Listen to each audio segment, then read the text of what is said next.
오늘도 우리가 함께 읽은 이 디모데전서 6장에 이 기록된 이 말씀을 통해서 하나님께서 주시는 은혜를 우리가 함께 나누기를 원합니다.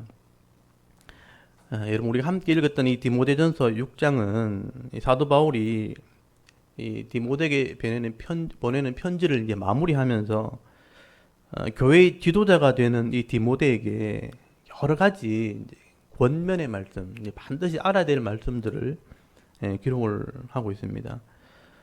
오늘 본문을 이렇게 잘 보시면 알겠지만 어떻게 보면요, 이 부모가 자식한테 잔소리하는 것처럼 교회 지도자들에게 꼭 필요한 말씀을 지금 하나하나 이렇게 기록을 하게 됩니다. 특별히 그 당시의 어떤 상황, 흐름 속에서 이 목회자가 성도들에게 어떤 것을 가르쳐야 되는가, 또 이제 목회자가 또 어떤 기준을 가지고 있어야 되는가 하는 것을 이제 말씀을 하고 있습니다.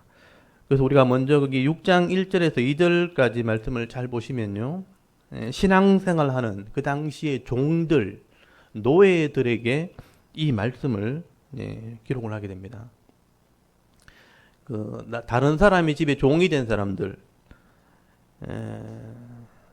그 당시에는 종의 신분, 종이라는 신분 제도가 있었습니다. 근데 이 종이라는 이 사람들이 짐승 이상의 대우를 받지 못했어요. 상당히 어렵고 굉장히 힘든 삶을 살았습니다. 사실 종이 되고 싶어서 된 사람은 아무도 없었을 거예요. 여러 가지 상황 속에서, 어려움 속에서 종으로 팔려가게 되었고 종살이를 하게 된 거죠. 그래서 이 종들이요, 너무 종들을 짐승처럼 대하다 보니까 그걸 견디지 못해가지고 주인을 대적한 사람도 있었고요. 그래서 악을 행하는 그런 종들도 있었다는 거예요. 그런데 이런 종들이 예수를 믿게 되었을 때, 성도가 되었다면 과연 어떻게 주인을 섬겨야 될 것인가, 이 종들의 신앙에 대해서 바울이 제일 먼저 권면을 하게 됩니다. 오늘 우리식으로 적용을 하려면 직장인들이죠. 다른 사람의 기업이나 가게나 또는 다른 사람의 일을 돕기 위해서 섬기러 가는 직장인들, 이런 직장인들에게 주시는 말씀이라고 우리가 이해를 하시면 될 것 같습니다. 그래서 여러분 1절을 한번 잘 보시면요, 무릇 멍에 아래 있는 종들은 자기 상전들을 범사에 마땅히 공경할 자로 알지니, 이는 왜냐하면 하나님의 이름과 교훈으로 비방을 받지 않게 하려 함이라. 이 첫 번째고요. 믿는 상전이 있는 자들은 그 상전을 형제라고 가볍게 여기지 말고 더 잘 섬기라. 이는 왜냐하면 유익을 받는 자들이 믿는 자요 사랑을 받는 자임이라. 너는 이것들을 가르치고 권하라. 이렇게 디모데에게 기록을 하게 됩니다. 여기 바울이 마지막에 가르쳐야 된다, 권해야 된다라고 말하는 걸 보면요, 남의 집에 일하는 사람들 또는 직장생활 하는 사람이라면 이런 것은 알고 있어야 된다 하는 것을 지금 강조를 하고 있는 거죠. 여기 종들, 종이 이제 헬라어로 둘로스란 말이거든요. 남의 집에 팔려간 사람, 권한이 없는 사람들이죠. 권력 있는 사람이나 부잣집에 그냥 종으로 팔려간 사람. 근데 이런 종들이 예수를 믿고 성도가 되었다면 어떻게 해야 되는가? 여러분, 그 당시에는 조금 전에 말씀드렸지만 이 종은요, 돈으로 산 자이기 때문에 사실은 정상적인 대우를 받지 못했어요. 그래서 짐승보다도 못한 대우를 받았습니다. 짐승도 돈으로 사잖아요. 그러니까 이 사람을 돈 주고 샀기 때문에 짐승보다 못한 그런 대우를 하게 되죠. 종들이요, 부당한 대우를 받으면 또 사람이니까 견디다 못해가지고 주인을 대적하고 도망가기도 합니다. 근데 붙잡히면요, 종은 벗어날 수가 없어요. 이마에다 이제 도장을 찍어버려, 화인을 찍어버립니다. 옛날에 우리 노예들 그랬죠. 도망가면 잡혀가지고 얼굴에 이제 종이라고 도장을 찍어버려요. 그리고 심하면요, 매를 때리고 감옥에 집어넣기도 하고, 더 심하면 그냥 죽여버립니다. 십자가형으로 죽여버립니다. 그런 대우를 받았다는 거예요. 그래서 바울은 이런 종들에 대해서 이런 상황이 되었을 때 예수 믿었다면 어떻게 될 것인가, 자신의 이 처지를 비관하고 또 주인을 대적하며 살기보다는 자기 삶에 충실해야 된다는 것을 지금 권면을 하게 되는 겁니다. 사실 인생의 가장 극한 상황이 되었을 때 우리 신앙이나 이런 말씀의 능력이 나타나게 되어지면요, 그 믿음을 인정받게 됩니다. 이 종이라는 신분 자체가 어떻게 보면 가장 인생의 극한 상황이에요.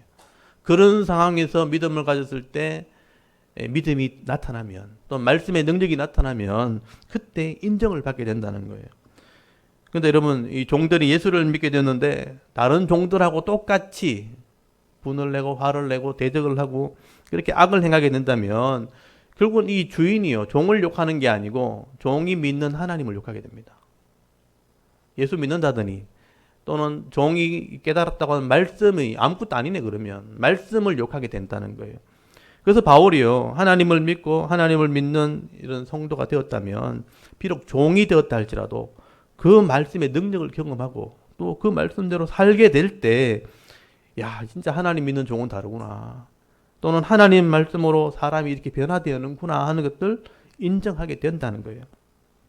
그렇다면 우리가 직장생활 하는 사람들이요, 당시 종처럼 그렇게 극한 상황은 아니잖아요. 어느 정도 존경을 받고 존중을 받는 그런 직장생활이죠. 그렇다면 당연히 우리가 삶의 현장에서 이 하나님 말씀으로 순종하는 삶으로 직장생활을 해야 되는 거예요. 그렇게 해서 말씀대로 순종하며 살 때 우리가 말씀대로 하면 이 직원이지만, 직장인이지만 복을 받을 수 있다는 것을 보여줘야 되는 것입니다.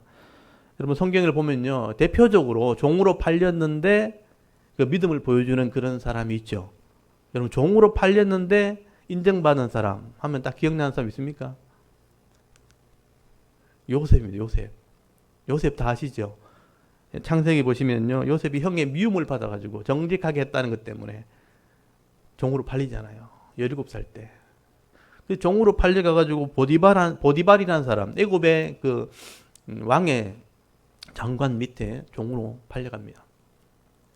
근데 이 요셉이요, 하나님을 믿는 믿음을 버리지 않는 거예요. 종으로 팔렸는데 하나님을 믿는 믿음으로 그 집에서 성실하게 삶을 살아가게 되어질 때 복을 받게 되는 것이 나타나게 되는 거예요. 이 종이지만 성실하게 하나님과 함께 동행했더니 그 집이 복을 받게 되는 거예요. 그래서 그 부분을 꼭 한번 잘 이렇게 마음에 주시면 좋겠습니다. 그래서 여러분, 창세기 39장에 기록되어 있으니까 한번 찾아보겠습니다. 창세기 39장.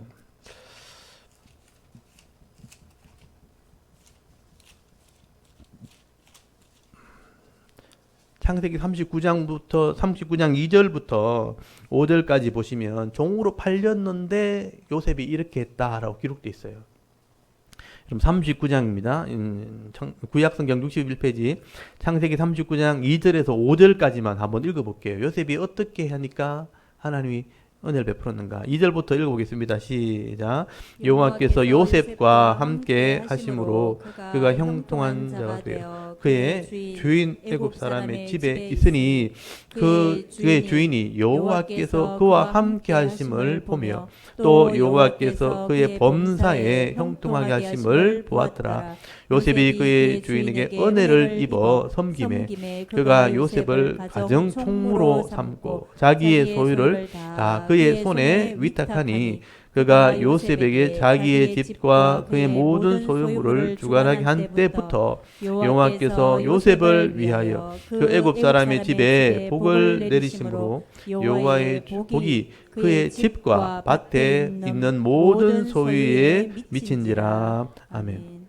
여기 보시면 요셉이 분명히 종으로 팔렸는데 그것도 17살밖에 안 된 어린 나이인데 하나님이 함께 했다는 것은 이 요셉이 하나님을 믿는 믿음이 있었다는 거예요. 그래서 이 요셉은요, 하나님을 믿는 믿음 때문에 또 어릴 때 배웠던 말씀이 있어요. 시편 104편에 보면 말씀으로 훈련받았다고 되어 있거든요. 그래서 이 말씀이 있었기 때문에 종이었지만 사람 앞에서 살아가는 게 아니고 하나님 앞에 살아갔다, 그렇게 말씀한 거예요. 그래서 그 종의 신분이지만 최선을 다했고 성실하게 맡겨진 일을 감당하게 되니까 하나님이 그 집에 복을 주신 거예요. 보디발이 집에 복을 주셨고, 그래서 이 보디발이 볼 때도 하나님이 함께하는 사람으로 보인 거예요. 그래서 인정을 받게 되었고 그 집의 소유를 다 맡을 수 있는 가정 총무가 된 겁니다. 그 집을 책임지는 집사인 거죠, 요즘 말로는. 나중에는 이 나라를 책임지는 총리까지 되었잖아요. 그래서 종으로 팔려갔지만 하나님 말씀대로 성실하게 감당할 때 하나님이 그 직장에 복을 주신 거예요. 그 집에 복을 주신 거죠. 여러분 비록 종이라도 여러분 하나님을 믿는 믿음으로 순종하게 되어지면요, 하나님께서 그 종 때문에, 그 일꾼 때문에 그 직장에도 복을 주신다는 겁니다. 그게 우리가 해야 될 그런 일들이죠. 이게 말씀의 능력이라는 것입니다. 여러분 지금 직장 생활 하시는 분들은요, 이런 부분들을 이 바울의 권면을 마음에 잘 새기시기 바랍니다. 이게 말씀의 능력입니다. 이게 원래 원본이에요. 이렇게 되어지는데 그렇게 하는 사람이 많지 않은 거예요. 말씀의 능력은 이것인 거예요. 그래서 바울이 지금 얘기하잖아요. 자기 상전을, 거기 오늘 6장 1절에 보시면 자기 상전을 범사에 모든 일에 마땅히 공경할 자로 알아라, 알지니 이는 하나님의 이름과 교훈으로 비방을 받지 않게 하려 함이라.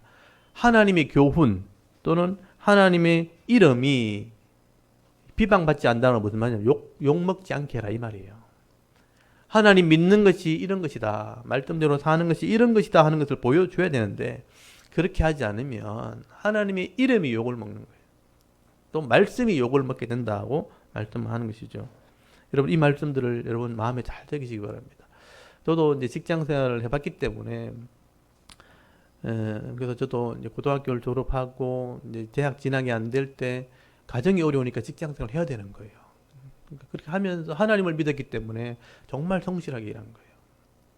어떻게 될지 모르는 미래였는데 성실하게 제가 일했어요. 그래서 사람 보지 않고, 그래서 이제 세상 사람들이 볼 때는 좀 미련하게 보였을 거예요. 너무 열심히 하니까. 그래서 비난받기도 했지만 하나님은 그걸 보고 계신 거예요. 그래서 성실하게 일할 때 한 단계 한 단계 넘어가는 거예요. 여기서 잘하면 다른 곳에서 인정을 받게 되어 있습니다.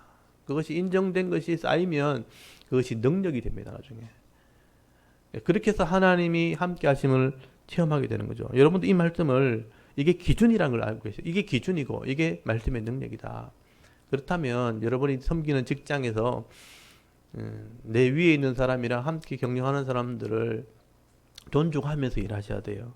그렇게 할 때 그 안에 기쁨을 누리게 되는 것입니다. 그 안에 기쁨을 누리게 되어지고 하나님이 하루하루 주시는 복도 누리게 돼요. 그걸 분복이라고 그래요.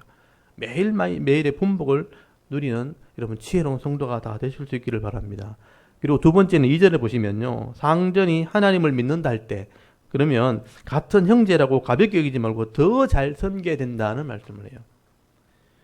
믿는 상전일 때, 보통 우리가 믿는 집에 일하려고 한 경험은, 저도 그런 경험이 있는데, 그러면 더 잘해주길 기대해요, 사실은요.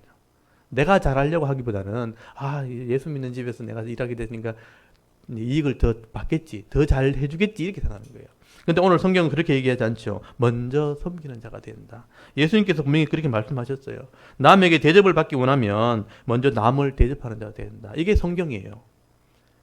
아무리 좋은 조건에 들어가도 대우를 먼저 받기보다는 내가 잘 섬기려고 할 때 좋은 대우를 받게 되어 있습니다. 이게 성경의 기준입니다. 그래서 내가 먼저 하나님 말씀을 믿고 성실함으로 더 잘 섬기게 되어지면요, 남에게 대접받게 되어 있습니다. 그래서 대접받게 되어질 때 이게 하나님 말씀의 능력이라는 것을 전하게 되는 것이죠. 다른 말로 하면요, 믿음 있는 믿음으로 신앙생활을 해야 된다는 것을 바울이 강조를 하게 되는 거죠. 혹시나 여러분 직장생활 하시는 분들, 또 여러분 자녀들 중에 직장생활 하시는 분들이 있다면요, 이 믿음을 가지고 이렇게 이 기준을 가지고 섬기시라고 가르쳐야 됩니다. 그래서 오늘 바울이 그러잖아요. 이것을 가르치고 권해야 된다. 2절 끝에 나오잖아요. 직장인들에게, 디모데에게 하는 말이잖아요. 네가 가르쳐라, 권해라, 이런 기준을 가지라고 해라. 이러면 디모데가 교회 지도자이기 때문에 청년들에게 또는 직장생활 하는 사람들에게 이런 믿음을 가지고 일해야 된다. 권하고 가르쳐라. 그렇게 말씀합니다. 비록 내가 직장생활 지금 하고 있지만 하나님을 믿는 믿음으로 이 상전을 믿음으로 잘 섬기고 직장을 섬기게 되어지면요, 나를 통해서 하나님의 이름이 높아지는 그런 은혜가 있게 되어지는 것입니다. 여러분 이 직장생활은 대부분 하루를 거기 다 보내잖아요. 아침에 일찍 일어나서 하루 종일, 그리고 자는까지 하게 되면 저녁 늦게 돌아온단 말이에요. 하루의 대부분의 시간을 직장에서 보내게 되는데 이 직장이 즐겁고 행복해야 사실은 하루가 행복하거든요. 사업을 하시는 분도 마찬가지고요. 내가 하는 일이 즐거워야, 하루 종일 거기서 일하는데 그것이 즐거워야 하루가 행복해지는 것입니다. 다른 말로 하면요, 내 직장에 은혜가 있어야 영적인 복도 거기서 받게 되는 거고요, 사람과의 관계 속에서도 평화가 있게 되는 거고, 또 덤으로 열심히 일하면 경제적인 수익도 얻게 되는 거예요. 그렇게 할 때 누리기도 하고 나누기도 하고 섬기는 자의 삶을 살게 되어지는 것입니다. 한마디로 말하면 영적인 복, 육적인 복이 여러분 직장에 있는 겁니다. 그래서 내가 직장 생활할 때 위에 있는 분들, 경영하시는 분들을 존중히 여길 줄 알고 또 믿는 위에 상사가 있으면 더 잘 섬기려고 하게 될 때 영혼이 잘 되고 범사가 잘 되고 또 강경케 되어지는 그런 복을 받게 되어지는 것입니다. 여러분 직장 생활은요, 내게 복을 주시기 위한 하나님의 기회라는 것을 여러분 기억하십시오. 그래서 직장에서 내가 어떤 모습으로 섬길 것인가 오늘 말씀을 마음에 품고요.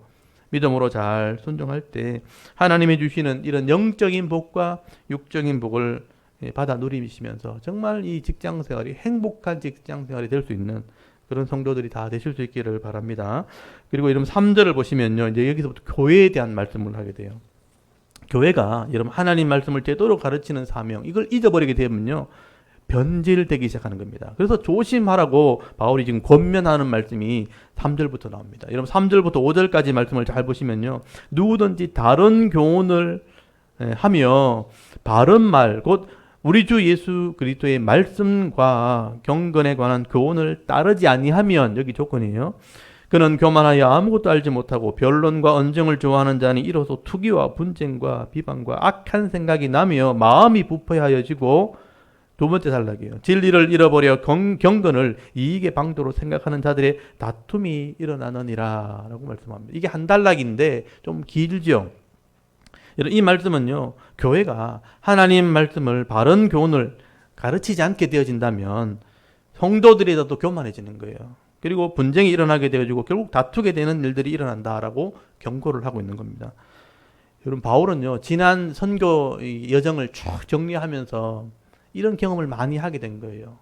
여러분 복음을 전해서 교회를 세웠는데 교회가 계속 이런 분쟁이 일어나는 거죠.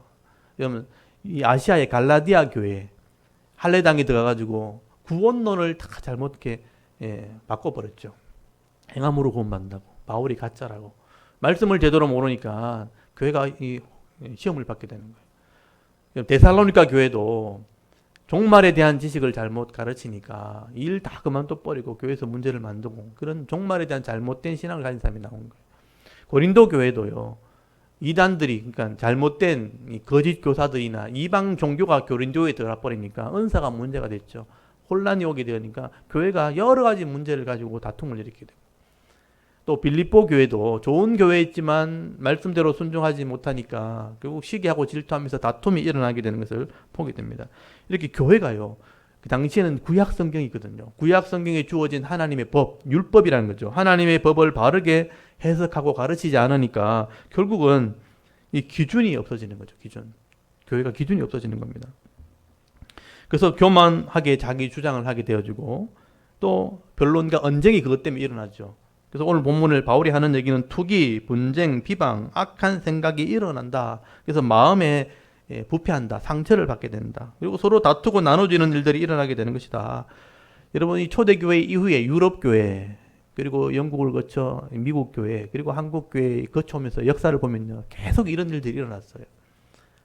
교회 안에 말씀들을 제대로 가르치지 않으니까 결국은 주장하게 되고 다투게 되는. 그래서 한국의 기독교가 여러분 1800년대에 들어왔는데 이 기독교가 계속 나눠지잖아요. 지금 우리 기독교만 해도 교단이 300개가 나눠져. 300개요. 우리 2019년 기준으로 보니까 374개인가 그래요.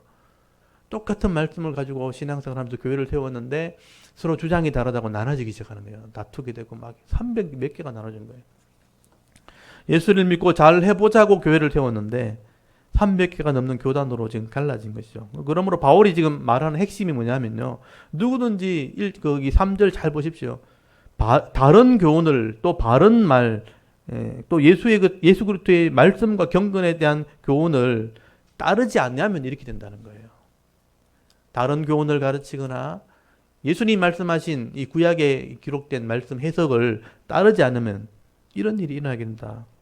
근데 교회가 그렇게 하지 못하는 걸 보면 이게 참 쉽지 않다는 것을 우리가 알게 됩니다. 그러면 사실 이 하나님 말씀을 교회에서 바로 가르치는 거는요, 정말 목숨 걸고 해야 될 일인 거예요. 누군가 한 사람이 인생을 걸고 헌신하지 않으면 잘 되지 않아요.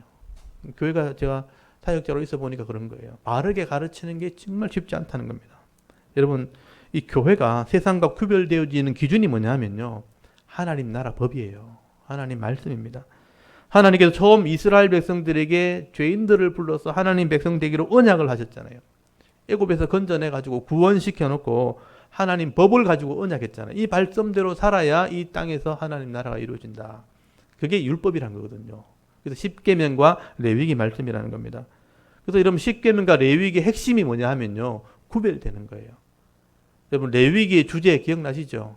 구별됨. 이 말씀대로 살 때 죄에서 구별되어지는 겁니다. 내가 거룩하니 너희도 거룩할지니라. 내 아버지 온전하신 같이 너희도 온전하게 되는 것이다. 너희 아버지 자비하신 같이 너희도 자비하는 자가 되는 것이다. 여러분 하나님 말씀을 바로 배우고 가르치게 될 때 우리는 세상의 죄와 구별되어지고요. 또 거룩한 삶을 살 때 이 땅에서 복을 받게 되어지는 것입니다. 근데 교회가 커지고요. 사람이 많아지게 되어지고요.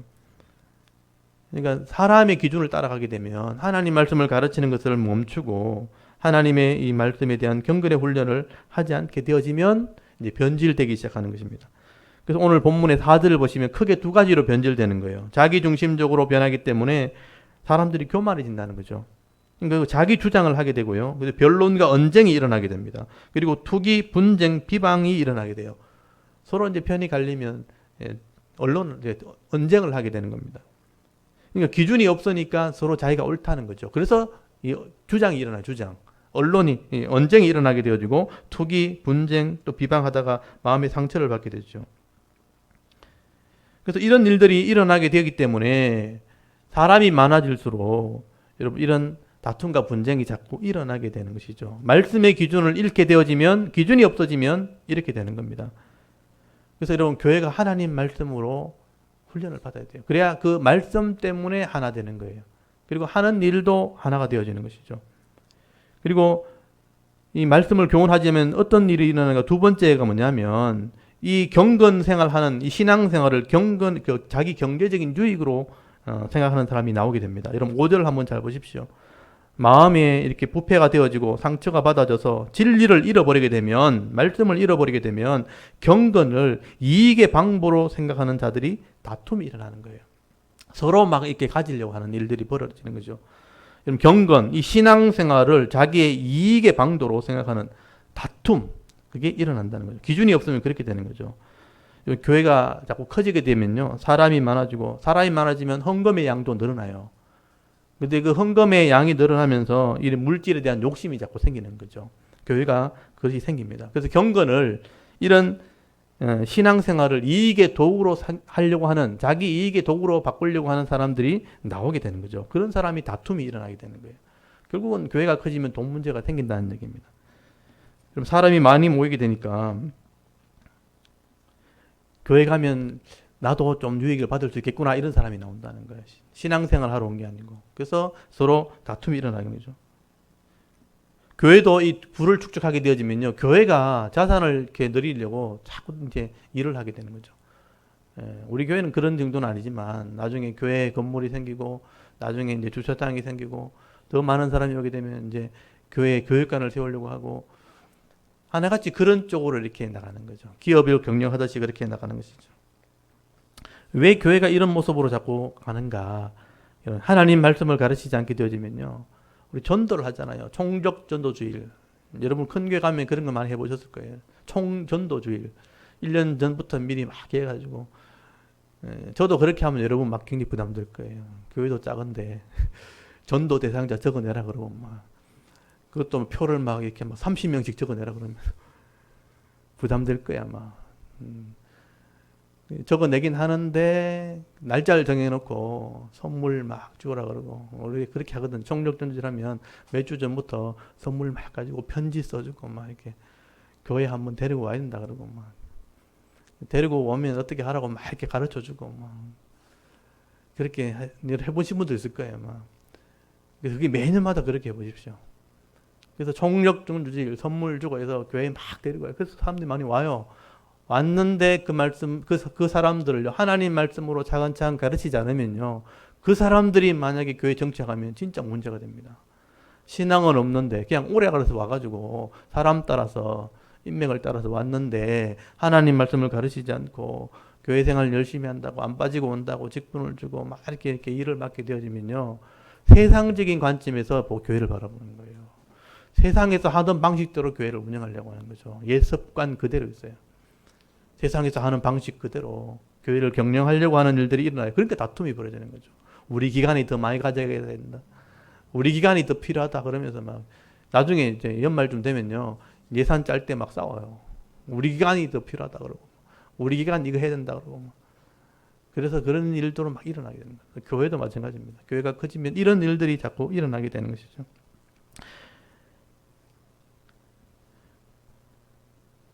그렇기 때문에 교회가 할 일이 뭐냐면요. 교회가 크든 작든 중요한 게 아니고요. 한 사람씩 제대로 가르치는 게 중요한 겁니다. 커도 상관없어요. 제대로 가르치면 되잖아요. 그럼 더 큰 일을 하게 되니까. 그래서 한 사람 한 사람씩을 하나님 말씀으로 제대로 가르치는 것. 그게 굉장히 중요하다는 것입니다. 말씀대로 가르쳐야 이 교회가 하나 되어지는 거죠. 그리고 말씀대로 복을 받는 아름다운 교회가 되는 겁니다. 아름다운 성도가 되는 거예요. 그래서 바울은 6절 오늘 보십시오. 디모데전서 6장 6절에 보시면요. 이런 돈의 욕심을 가지는 것보다는 자족하는 마음이 우선이다라고 설명을 합니다. 여러분 이 6절 한번 보십시오. 그러나 자족하는 마음이 있으면 경건은 큰 이익이 되느니라. 이미 자족하는 마음이 보충할 것이 없는 충분한 상태를 얘기하거든요. 하나님의 은혜를 알아가지고 더 이상 보충할 것이 없는 그런 상태, 그 마음, 자족하는 마음을 우리가 가져야 된다. 하나님께서 주시는 것으로 만족할 때 이게 가능한 거예요. 은혜가 뭔지를 알 때 하나님의 은혜가 있어야지만 이 자족하는 마음이 생겨요. 그럴 때 여러분 욕심이 나를 지배하지 않게 되는 것입니다. 여러분 7절 8절 한번 보십시오. 우리가 세상에 올 때 아무것도 가지고 오지 않았잖아요. 지금 누리고 있는 것을 감사할 줄 알아야 되는 거죠. 여기 7절 한번 보십시오. 우리가 세상에 아무것도 가지고 온 것이 없음에 또한 아무것도 가지고 하지 못하리니 우리가 먹을 것과 입을 것이 있은즉 족한 줄로 알 것이니라. 이 부분을 한번 잘 보십시오. 우리가 이 땅에 올 때 아무것도 안 가졌잖아요. 전부 알몸으로 왔잖아요. 근데 지금 다 가지고 있잖아요. 이게 은혜는 은혜. 이거 은혜라고 생각해야 되는데 그 은혜를 생각하지 않으면 욕심이 생기는 거예요. 먹을 것과 입을 것이 있으면 족한 줄로 여기라. 이게 먹을 것, 입을 것 그래가 오해하면 안 돼요. 그냥 밥 먹고 사니까 그냥 그걸로 족하다 이런 개념이 아니고요. 그 먹을 것, 입을 것 안에 내 영역이 다 포함된 거예요. 직장과 기업과 모든 사업의 영역이 다 포함된 거죠. 그것 때문에 먹고 살기 때문에 그 은혜가 있다는 것을 기억해야 된다. 근데 이거를 이제 만족하지 못하게 되면 욕심이 생겨버리는 것이죠. 그래서 이 먹을 것, 입을 것 있으니까 족한 줄로 여기란 말은 내가 지금 밥 먹고 있으니까 만족한 줄 여기라 이런 개념이 아니고 욕심을 내려놔라는 뜻이에요. 욕심을 내려놔. 내게 주신 기업 안에서 이 삶을 살아가는 것을 하나님 은혜로 생각할 때 욕심을 내려놓는 마음이 필요하다. 하나님께서 채워주신다는 거예요. 하나님이 인생을 주셨기 때문에 인생이 끝날 때까지 도와주신다, 채워주신다 믿음을 가지게 되어지면 그런 족한 마음이 생기는 거예요. 그 은혜를 가져야 된다. 그렇게 하지 않을 때 욕심에 이끌리는 거죠. 이 은혜를 가지면 욕심에 이끌리는 인생이 안 되는 겁니다. 여러분 9절 한번 보십시오. 부하려고 하는 자들은 반대로 욕심을 부린 자들은 시험과 올무와 여러 가지 어리석고 해로운 욕심에 떨어진다고 되어 있죠. 그 사람으로 파멸과 멸망에 빠지게 하느니라. 돈을 사랑함이 일만하게 뿌리가 되는 이것을 탐내는 자들은 미혹을 받아 믿음에서 떠나 많은 근심에서 자기를 찔렀도다. 바울의 해석입니다. 여러분 이 말씀을 좀 잘 이해하셔야 돼요. 부하려고 하는 사람들은 내 기업을 만족하지 않는 사람이에요. 그래서 더 가지려고 하는 사람, 반대로 얘기하면 욕심을 부리는 사람, 자족하는 마음에 반대되는 말이에요. 내게 주신 은혜를 헤아릴 줄 모르니까 자꾸 다른 사람 보면서 더 가지려고 하는 욕심을 가지게 되어지면요, 욕심에 떨어지게 되는 거예요. 이 떨어진다는 말은 거기서 올라오지 못해요. 욕심에 빠져버리는 거죠. 결국 파멸과 멸망에 빠지게 되어진다. 하나님께서 주시는 이런 사명과 내게 주시는 은혜를 누리면서 살면 풍성한데 그 은혜를 알지 못하면 세상에 있는 것을 따라가게 돼요. 돈을 따라가고 물질을 따라가고 사람을 따라가게 되고 결국 얻지 못해요. 세상의 방법대로 하면 얻지 못하는 거예요. 그거 하다가 시간을 다 보내는 거죠. 결국 얻지 못하게 되어지니까 마음대로 안 되니까 결국은 스트레스 받게 되어지고 고통하면서 병들은 인생을 살 수밖에 없는 것입니다. 교회도 진리를 잃어버리게 되어지면요, 성도들을 섬기기보다는 자꾸 물질을 사랑하게 되고 돈을 사랑하게 되어지고 그것을 이렇게 모으려고 하는 그런 이단 집단처럼 돼버리는 거죠. 이게 잘못된 것이죠. 여러분, 성도들도 마찬가지입니다. 하나님께서 내게 주신 은혜와 복을 생각하지 않고 이 세상의 가치관을 따라서 자꾸 돈을 사랑하게 되어지고 그것을 능력이다, 돈이 힘이다 그러면서 그 돈을 따라가다 보면 결국은요, 근심하게 되고요.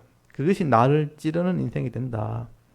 그래서 10절 끝에 보십시오. 믿음에서 떠나 많은 근심으로 자기를 스스로 찌르는 인생이 되어지는 것이다 라고 말씀을 하게 됩니다.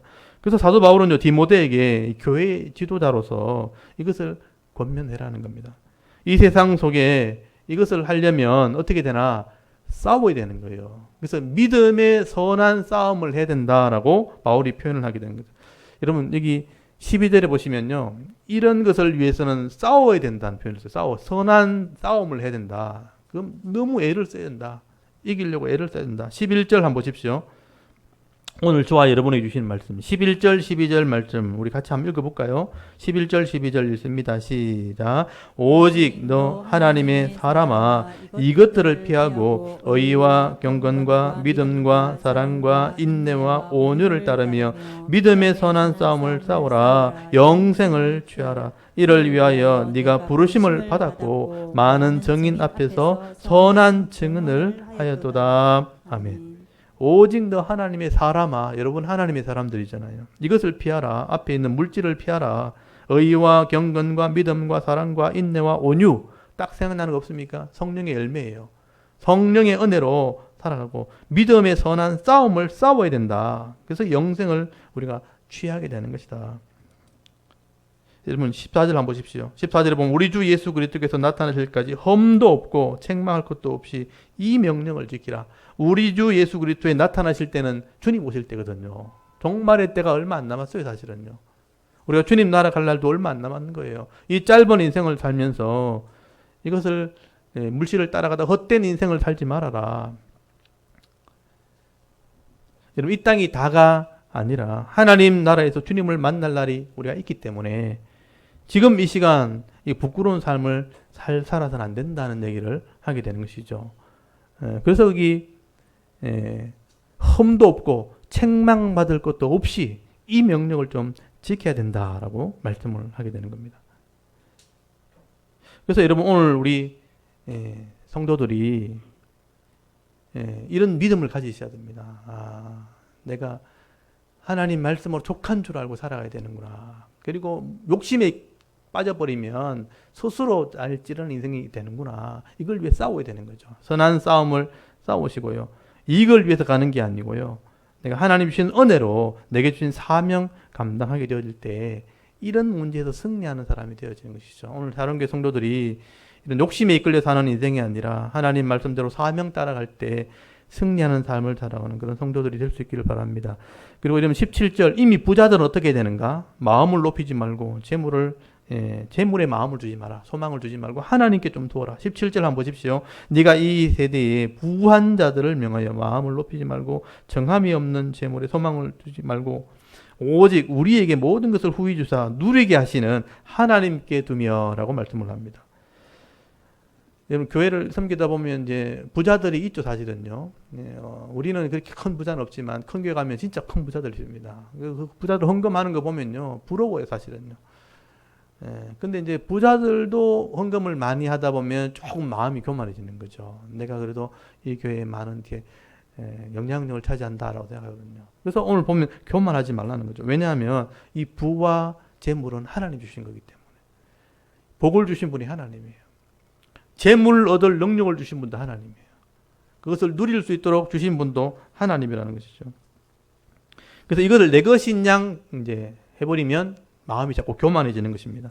대우를 받으려고 하고요. 또 목회자들도 그런 사람도 눈치를 보게 돼요. 경제적인 유익이 들어올 때 많은 이제 의지를 하게 되는 그런 부분이 생기는 것입니다. 근데 그걸 이제 매달려 버리면 사람이 다스리는 교회가 돼버리는 거죠. 그래서 교회가 문제가 생겼을 때 자꾸 돈으로 해결하려고 하면 돈에 매여버리는 그런 인생이 되는 거죠. 교회를 정축한다든지 크게 한다든지 욕심을 이끌려가지고 그런 돈을 헌금하는 사람이 생겨버리면 사람의 매이게 됩니다. 돈에 매이게 되어지고. 근데 그렇게 급하게 갈 필요 없다는 얘기죠. 하나님의 은혜가 있다면 족한 줄 알아야 돼요. 저도 이제 교회를 섬기면서 우리 교회가 작은 교회이기 때문에 그런 욕심이 자꾸 생기죠. 어떻게 하면 더 커질 수 있을까? 더 많이 될 수 있을까? 그렇지만 그 내 욕심인 거죠. 하나님이 주신 은혜를 족한 줄로 할 때 조금 늦더라도 좀 부족하더라도 하나님 은혜를 구한 삶을 살아야 됩니다. 그래야 감사할 수 있는 거예요. 하나님이 하셨기 때문에. 그래서 여러분 가정을 또 기업을 경영할 때, 가정을 경영할 때 또는 교회를 섬길 때 이렇게 너무 급하게 가지 말고요. 하나님 은혜 안에서 감사하면서 조금 부족한 것을 구하면서 가는 그런 성도들이 되길 바랍니다. 그게 은혜입니다. 부족하게 하신 게 은혜예요. 조금 약한 것도 은혜고요. 그래서 하나님 은혜를 구하면 하나님 도와주시고 그러면 감사할 수 있는 거예요. 근데 내가 다 했다고 생각하면 자꾸 교만해지는 거예요. 또 대우받으려는 그런 욕심이 생기는 겁니다. 오늘 저와 여러분 중에 혹시나 하나님께서 복을 주셔가지고 큰 부자가 되시는 분이 저는 나왔으면 좋겠고요. 그렇게 되었다면 물질에 마음을 두지 마시고요. 하나님께 소망을 두면서 선한 일에 힘쓰는 성도들이 되기를 바랍니다. 그래서 여러분 18절 한번 보십시오. 이 부자들은 선을 행하고 선한 사업을 많이 하고 나누어 주기를 좋아하며 너그러운 자가 되게 하라 라고 말씀합니다. 왜 이렇게 하냐면 이렇게 할 때 하나님이 생명을 구원하게 하십니다. 이 부자는요, 이게 하나님의 사명이고 하나님 은사예요. 돈도 아무나 버는 게 아닙니다. 돈을 벌게 할 때는 하나님 내게 주신 은사가 있는 거예요. 그거 돈을 보는 눈이 있거든요. 어디 가면 돈 생긴다. 세상 말로 돈 냄새가 나는 데를 안다는 거예요. 그게 은사예요.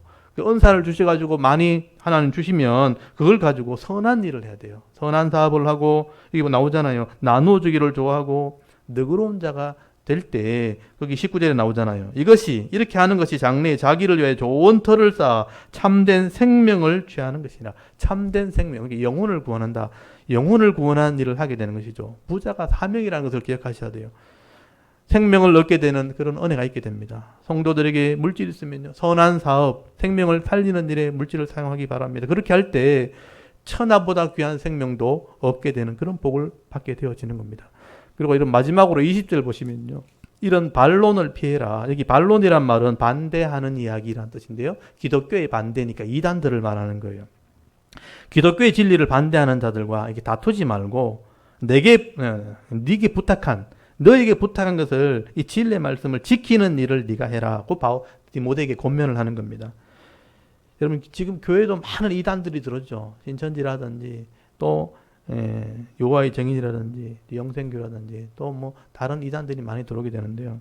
이 이단들은 교회를 어지럽게 하는 그런 일을 하게 되는 것이죠. 근데 이런 이단들은 절대로 없어지지 않아요. 종말까지 갈 겁니다. 왜냐하면 사탄의 일꾼들이기 때문에 사탄이 멸망할 때 같이 망하게 돼 있거든요. 하나님이 이거 그냥 허락하신 거거든요.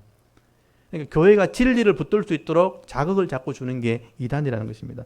그러면 교회가 할 일이 뭐냐 하면요, 이것 가지고 다투고 분쟁할 필요 없다는 거예요. 내가 진리를 붙드는 일에 더 열심을 다해야 된다. 그래서 20절 제일 마지막 끝이 뭐냐 하면 반론을 피해라. 이런 이단의 지식을 가진 사람과 거짓 지식의 반론, 다툼을 피하고 네게 부탁한 것을 지키는 일을 해야 된다. 하나님 말씀을 가르치고 이 말씀을 지켜 순종하는 일을 해야 된다. 여러분 우리 성도들이 자녀들에게도 마찬가지입니다. 이 진리의 말씀을 잘 가르치면 되는 거죠. 하나님 말씀으로 무장시키면요, 이 자녀들도 무너지지 않습니다. 그런데 말씀을 제대로 가르치지 않으면요, 아무리 이단을 막아도요, 스스로 무너지게 돼 있어요. 그래서 우리가 말씀을 제대로 지킬 때 강하게 되어지고 또 이런 이단들에게 흔들리지 않는 믿음을 가지게 되어지는 것입니다. 말씀을 가르쳐야 그런 능력이 생기는 거예요. 이걸 가르치지 않고 아무리 막아봐야 안에서부터 스스로 무너지는 거예요. 자녀들도 마찬가지입니다. 말씀을 가르쳐야 스스로 이겨내는 능력이 생기지, 우리가 보호해 준다고 막 이렇게 악을 막아준다고 해도 스스로 안에서 무너지면 끝나는 거예요. 그래서 말씀의 능력을 잘 지키는 일을 마지막에 해라, 그렇게 권면을 하게 됩니다. 오늘 우리가 이 하나님 말씀을 잘 가르치고 그 말씀을 삶 속에서 실천하게 되어질 때에 이런 이단이 와도, 잘못된 거짓 선지자가 와도 흔들리지 않는 그런 교회, 또 그런 성도가 되어지는 것입니다. 오늘 이 사도 바울은요, 에베소 교회를 목회하는 이 디모데에게 하나님 말씀을 가지고 어떻게 이 성도를 지도하고 가르쳐야 되는가, 정말 여러 가지 말씀을 잔소리처럼 이렇게 기록을 하고 있습니다. 그래서 우리 이 말씀은요, 우리 교회와 성도들이 삶의 기준으로 삼아야 되고 또 이 신앙의 기준으로 삼아야 될 말씀이고요. 늘 묵상해야 될 그런 말씀이에요. 저도 이 말씀을 보면서 자신을 점검하고 또 새롭게 세우고 하는 일들을 하게 되는 겁니다. 여러분, 이 말씀을 제가 전했을 때 이걸 잘 기억하셔야 됩니다. 이 디모데전서 6장의 말씀은 우리의 기준이 되는 말씀이다. 그래서 오늘도 이 말씀을 우리 피차 묵상하고 또 깨닫고 순종하게 되어질 때에 각자의 삶 속에서 이 믿음의 선한 사람 싸움을 싸우셨어요. 이 악한 세상 속에서 하나님 나라의 영광을 드러내시고요. 또 개인의 삶 속에서는 하나님께 주시는 이 풍성한 은혜와 복을 받아 누리시면서 하나님과 동행하는 삶을 살아갈 수 있는 믿음 있는 성도들이 다 되실 수 있기를 주의 이름으로 축원합니다. 아멘. 우리 잠깐 기도드리겠습니다. 하나님, 은혜를 감사합니다. 오늘도 우리가 하나님 앞에 나와 예배하게 하시고